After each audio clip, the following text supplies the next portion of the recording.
AP CM Chandrababu అధ్యక్షతన జరిగిన cabinet సమావేశంలో పలు కీలక నిర్ణయాలు తీసుకున్నారు. 2024-29 సంవత్సరాలకు గాను రాష్ట్ర పారిశ్రామిక అభివృద్ధి పాలసీ 4.0 పై చర్చించిన అనంతరం మంత్రివర్గం ఆమోదముద్ర వేసింది. 20 లక్షల ఉద్యోగాల కల్పనే లక్ష్యంగా పారిశ్రామిక పాలసీని రూపొందించారు. పారిశ్రామిక ప్రోత్సాహకాల్ని ఎస్ట్రో ఖాతాలో వేసే విధంగా పారిశ్రామిక పాలసీ తయారు చేశామని ప్రభుత్వ వర్గాలు తెలిపాయి. విశాఖలో వెలుగులోకి వస్తున్న హనీ ట్రాప్ కేసులో మరో ట్విస్ట్ చోటు చేసుకుంది. జమీమాపై మరో బాధితుడు విశాఖ సిపికి ఫిర్యాదు చేశారు. హైదరాబాద్ కి చెందిన వ్యక్తిని ట్రాప్ చేసి ₹1 కోటి వరకు కొట్టేసింది. అంతటితో ఆగకుండా మరో ₹3 కోట్ల ఇవ్వాలని డిమాండ్ చేసింది.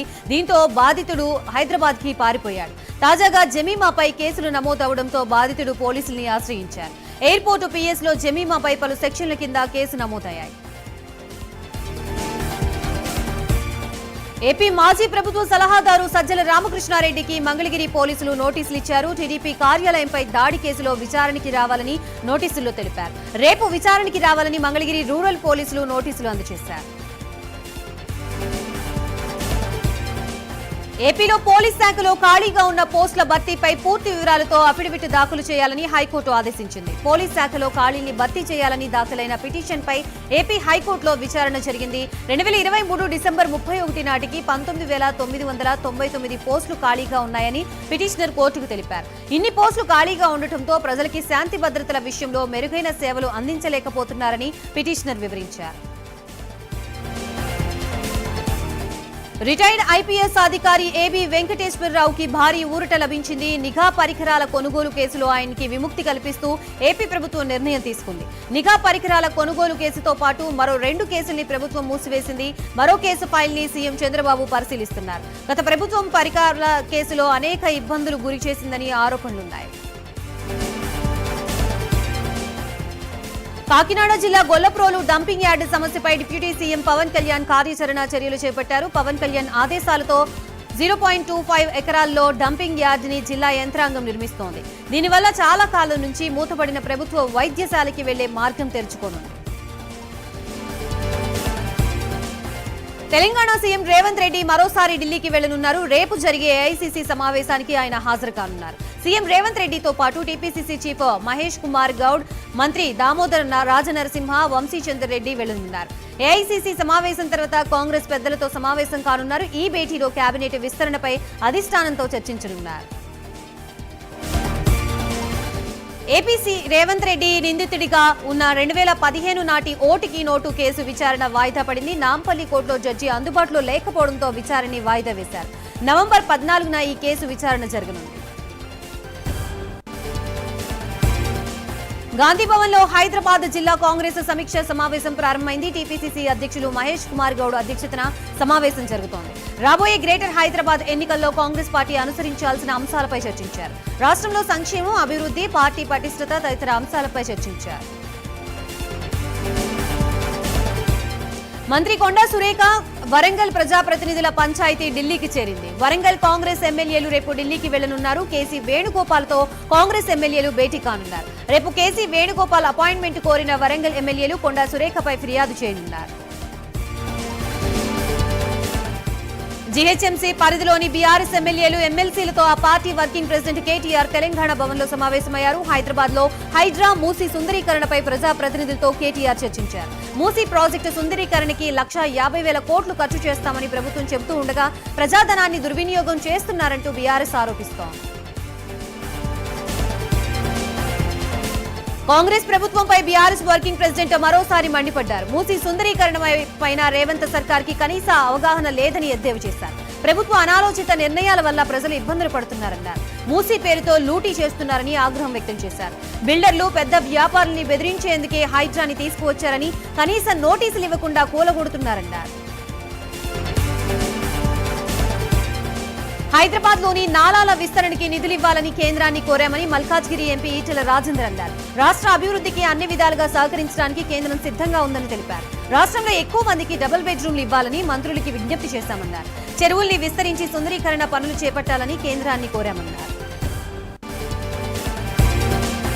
తెలంగాణ ఆర్థిక పరిస్థితిపై సీఎం రేవంత్ రెడ్డి ట్విట్టర్ వేదికగా కేటీఆర్ ని విమర్శలుగా ఎక్కుపెట్టారు. కేవలం 10 నెలల్లో 80,500 కోట్ల రూపాయల అప్పు చేశారని పేర్కొన్నారు. ఇప్పటి వరకు ఎన్నికల హామీలు తీర్చలేదని, కొత్త సాగునీటి ప్రాజెక్టులు కట్టలేదని, అలాంటప్పుడు అప్పు తెచ్చిన డబ్బులు ఏమైపోయిందని ప్రశ్నించారు. అప్పు శుద్ధ తప్పు అని ఎన్నికల ప్రచారంలో ఊదరగొట్టి ఇప్పుడు అప్పులు ఎందుకు చేస్తున్నారని మండిపడ్డారు. భద్రాద్రి కొత్తగూడెం మణుగూరులో మంత్రి పొంగులేటి శ్రీనివాసరెడ్డి పర్యటించారు. కాంగ్రెస్ శ్రేణులు మంత్రికి ఘన స్వాగతం పలికారు. తొలుత ఆశ్రమం పాఠశాలలో 2 కోట్ల రూపాయలతో నిర్మించనున్న అదనపు గదులకి పొంగులేటి శంకుస్థాపన చేశారు.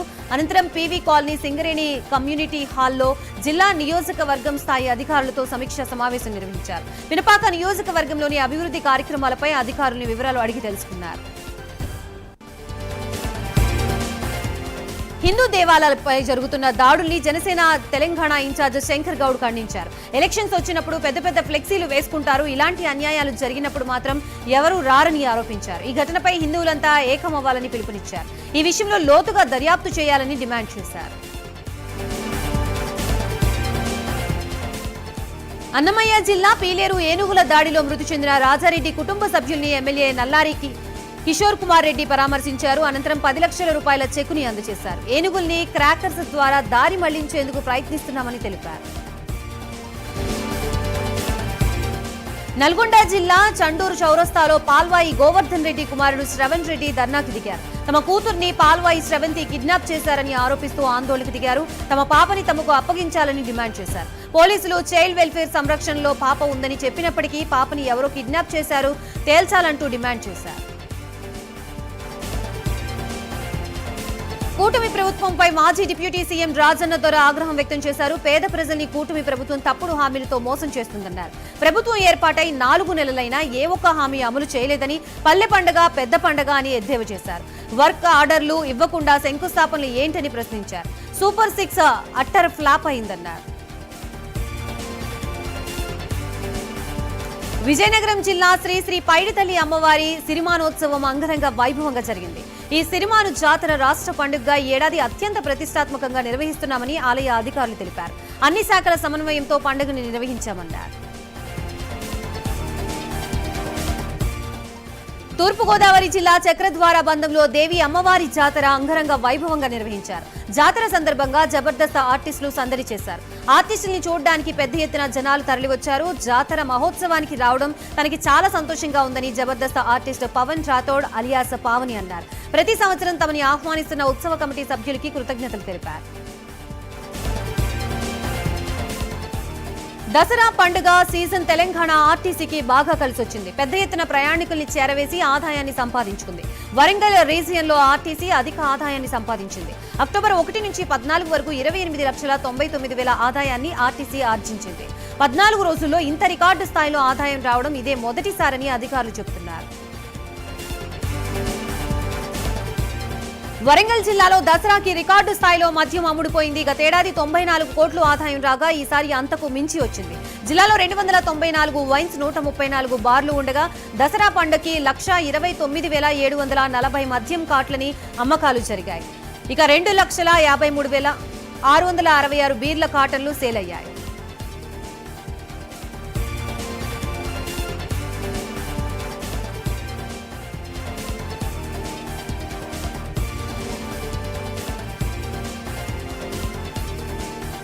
మేడ్చల్ జిల్లా పీర్జాదిగూడలో నకిలీ పాల ఉత్పత్తుల తయారీ కేంద్రంపై మల్కాజ్గిరి ఎస్ఓటీ పోలీసులు దాడి చేశారు. ఒకరిని అరెస్ట్ చేశారు. 300 కిలోల పన్నీర్, 4,500 లీటర్ల పామాయిల్, 750 లీటర్ల ఎసిటిక్ యాసిడ్, ఇతర ముడి సరుకుల్ని స్వాధీనం చేసుకున్నారు. కేసు నమోదు చేసి పోలీసులు దర్యాప్తు చేస్తున్నారు.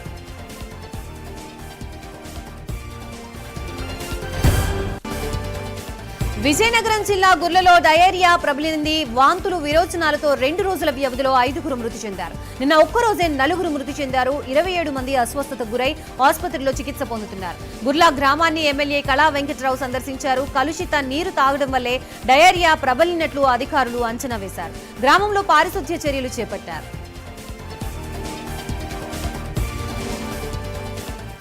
తిరుపతి జిల్లా కండ్రిగ వాసుల సమస్యలు వర్ణనాతీతంగా మారాయి. వర్షాకాలంలో కండ్రిగ వాసులు పడుతున్న ఇబ్బందులు అంతా ఇంత కాదు. అవతలి వైపుకు వెళ్లాలంటే స్థానికులు పెద్ద సాహసమే చేయాలి. కండ్రిగ గ్రామంలో నివాసం ఉంటున్న శంకర్ అనారోగ్యంతో మృతి చెందారు. అంత్యక్రియలు నిర్వహించాలంటే అరుణానది సమీపంలో కాలువని దాటి శ్మశానానికి వెళ్లాలి. దీంతో చేసేదేమీ లేక గ్రామస్తులు శవాన్ని భుజాలపై మోసుకుంటూ నడుములోతు నీటిలో కాలువని దాటించారు.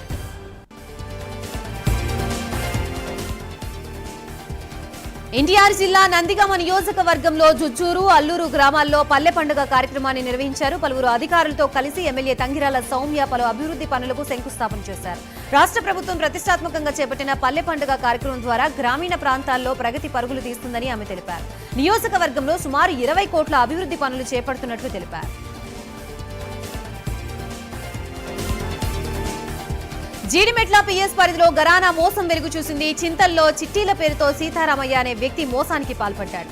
డబ్బులు కట్టించుకుని పరారయ్యారు. దీంతో బాధితులు పోలీసుల్ని ఆశ్రయించారు. సీతారామయ్య ఇంటి ముందు బాధితులు ఆందోళన చేపట్టారు. కాకినాడలో ప్రధానమంత్రి సూర్యఘర్ పథకం పోస్టర్ ని జిల్లా కలెక్టర్ షణ్మోహన్ అధికారులతో కలిసి ఆవిష్కరించారు. ఎక్కువ సంఖ్యలో ప్రజలు ఈ సదుపాయాన్ని వినియోగించుకునేలా చూడాలని అధికారులని కలెక్టర్ ఆదేశించారు. కేంద్ర ప్రభుత్వం ప్రవేశపెట్టిన ప్రధానమంత్రి సూర్యఘర్ యోజన కింద రాయితీతో ఇంటిపై సోలార్ రూప్ టాప్ నిర్మించుకోవడం ద్వారా విద్యుత్ బిల్లుల్ని తగ్గించుకోవచ్చని తెలిపారు. వరంగల్ పోలీస్ కమిషనరేట్ సిబ్బంది సమస్యల పరిష్కారంపై సిపి అంబర్ కిషోర్ దృష్టి సారించారు. పోలీస్ శాఖ సిబ్బంది వ్యక్తిగత సమస్యలు, శాఖాపరమైన సమస్యలపై ఫోకస్ పెట్టారు. ఇందుకోసం కమిషనరేట్ లో ప్రత్యేక విభాగం ఏర్పాటు చేశారు. సిబ్బంది సమస్యలు అధికారుల దృష్టికి తేల్చేందుకు నోడల్ అధికారిని నియమించారు. సమస్యలతో వచ్చే సిబ్బందికి స్టేషన్ అధికారుల అనుమతి ఇవ్వాల్సిందిగా ఆదేశాలు జారీ చేశారు. విజయవాడలో అర్ధరాత్రి ప్రమాదం జరిగింది. సూర్యారావుపేట పిఎస్ పరిధిలో ప్రహరీ గోడ కూలి 6 కార్లు ధ్వంసమయ్యాయి. అయితే కార్లలో ఎవరూ లేకపోవడంతో పెను ప్రమాదం తప్పింది. పురాతన గోడ కావడంతో కూలిందని స్థానికులు చెబుతున్నారు.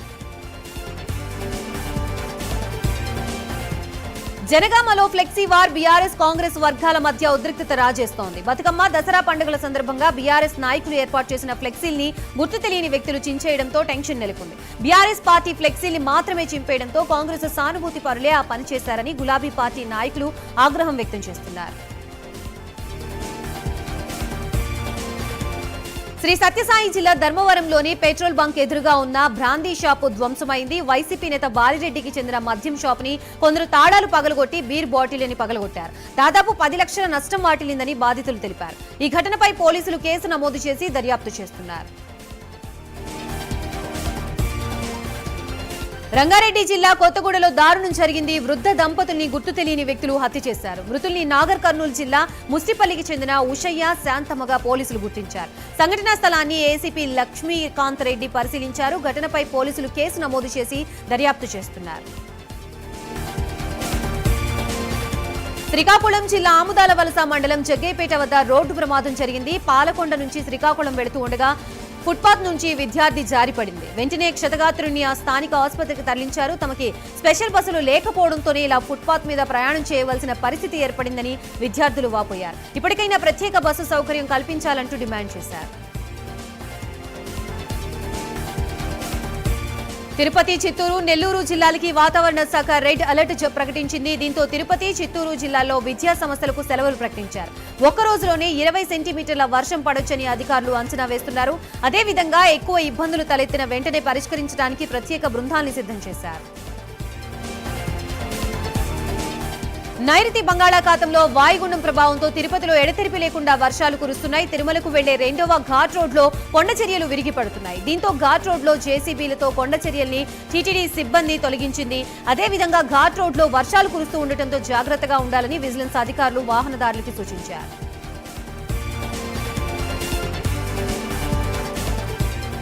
తిరుమలలో 2 రోజులుగా ఎడతెరిపి లేని వర్షాలతో భక్తులు తీవ్ర ఇబ్బందులు ఎదుర్కొంటున్నారు. శ్రీవారి దర్శనానికి వెళ్లే క్యూ లైన్ లో వర్షం కారణంగా అవస్థలు పడుతూ ఉండగా భారీ వర్షానికి తోడు చలి తీవ్రత పెరగడంతో భక్తులు వణికిపోతున్నారు. దర్శనానంతరం ఆలయ వెలుపల షెడ్యూల్ లేకపోవడంతో నీడ ప్రాంతానికి పరుగులు తీస్తున్నారు. అదేవిధంగా తిరుమల ఘాట్ రోడ్డులో భారీ వర్షంతో గుండం భారీగా ప్రవహిస్తోంది.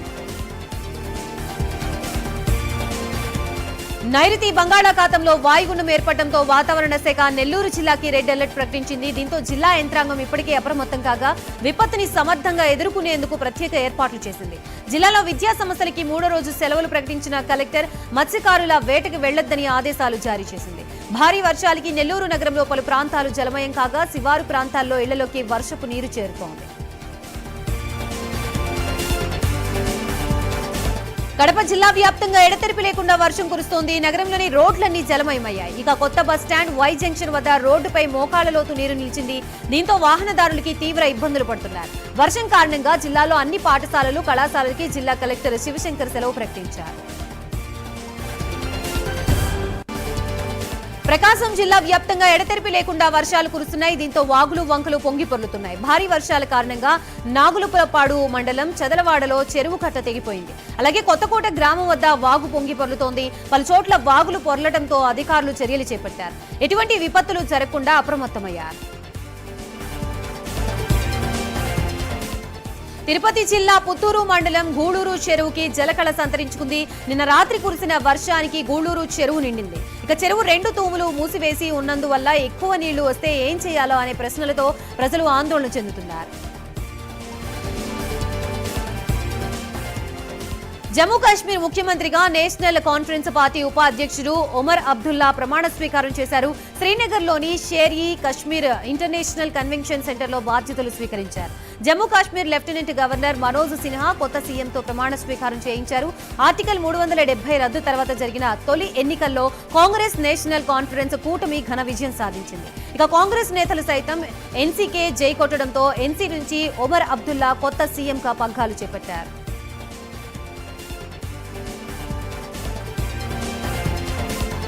నందమూరి బాలకృష్ణ, బోయపాటి శ్రీను కాంబినేషన్ లో రాబోతున్న అఖండ 2 మూవీ పూజ కార్యక్రమం రామానాయుడు స్టూడియోలో జరిగింది. ఈ కార్యక్రమానికి హీరో నందమూరి బాలకృష్ణ తన 2 కుమార్తెలు నారా బ్రాహ్మణి, తేజస్వినితో పాటు హాజరయ్యారు. అలాగే హీరోయిన్ ప్రజ్ఞా జైస్వాల్, డైరెక్టర్ బోయపాటి శ్రీను, అఖండ చిత్ర యూనిట్ కూడా పూజ కార్యక్రమంలో పాల్గొన్నారు.